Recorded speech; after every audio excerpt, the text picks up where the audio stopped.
भोजपुरिया भाई लोगन के राजेश्वर मधुकर के नमस्कार। भैया लोग, हम रउरी पान खातिर लेके आयल बनी गुड़हल के बारे में एगो नया जानकारी। नाच कवनई के तो तमाम प्रोग्राम जन बात उन रउरी पान देखत हो खबजा, लेकिन हम कोशिश करके रउरी पान के स्वास्थ्य खातिर एगो कार्यक्रम बनाई लें जौने के नाम है सेहत के साथी। और सेहत के साथी ये खातिर बनावल बानी ताकि लोग घर के आसपास में जौन खर पतवार जड़ी बूटी बा ओकर लाभ उठावे आ स्वस्थ रहे, नीके रहे, सब लोग अमन चैन से रहे। चलिए कार्यक्रम के आगे बढ़ाई। ओकरी पहले रउरी पान से एगो निवेदन कि भैया लोग आज ले अगर रउरी पान हमार चैनल सब्सक्राइब नहीं खींचा कैले तो अपने भोजपुरिया भाई के ये चैनल के सब्सक्राइब कर दें, बिल्कुल फ्री है। ओके लाइक करी, आ मैसेज बॉक्स में जाके कमेंट करी ताकि जब देखी ना जो तरह ही फूल खिलल बा यही तरह हमरो प्रयास खिले महके रउरियो पान के खुशी हुई कि हमार भोजपुरिया भाई कुछ करता। तो चली कार्यक्रम के आगे बढ़ाओ तनी।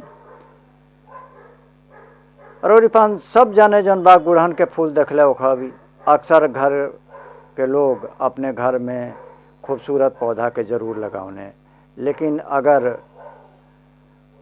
रउरी पान के बुझा कि ये फूल खाली आंगन के खूबसूरती खातिर नहीं है, बल्कि ये फूल में इतना ज़्यादा फायदा बा, इतना ज़्यादा फायदा बा कि एके औषधीय पौधा भी कहल जा सकल जाला। ते आई यही के बारे में बताओ तनी।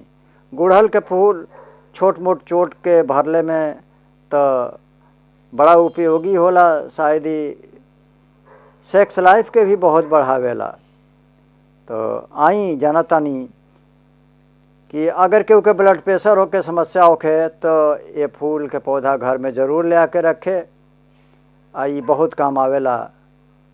आ ब्लड प्रेशर के कंट्रोल कैले में एकर बहुत ज़्यादा कहीं खरोंच लग जा, कट लग जा। अब देखी गांव घर में जन बात लइका फैका होले कुल उनके घाव लग जाला, गिर पड़ रहे तो ओमें एक गुड़हल के बड़ा भारी जन बात होला। गुड़हल के पतई के पीस के या लेप अगर लगा देहल जा तो कैसनो घाव होखे, कैसनो चोट होखे, वो तुरंते जन बा तो ठीक हो जाई, उमें कोनो परेशानी नहीं हुई। अब देखी गलत खान पान से, गलत आचार व्यवहार से जौन बातों कोलेस्ट्रॉल बहुत लोग के अंदर बढ़ता। कोलेस्ट्रॉल जैसे पूछा वह बताई कि कोलेस्ट्रॉल बढ़ गई, कोलेस्ट्रॉल बढ़ गई। ये कोलेस्ट्रॉल जौन बढ़ जाला उसे दिल के बीमारी पैदा हो जाले आ जौन जीवन खातिर बड़ा खतरनाक हो जाला। तो एगो जौन जानकारी है वो जानकारी यह कि 1 ग्राम गुड़हल के पतई के रस अगर पियल जा तो कोलेस्ट्रॉल के ये कंट्रोल कर देला। देखी कितना बड़ा ताकत है में। साथ ही रउरी पान हैरान हो जाए जा कि गुड़हल के फूल रउरे सेक्स लाइफ के बेहतर बनावेला और बनवले में मदद करेला। ये पुरुष के कामोत्तेजना के बढ़ावले के गुण एक गुड़हल के फूल में बहुत होला। ये बहुत बढ़ावेला। पेट दर्द आ सूजन में तो बुझी कि रामबाण है।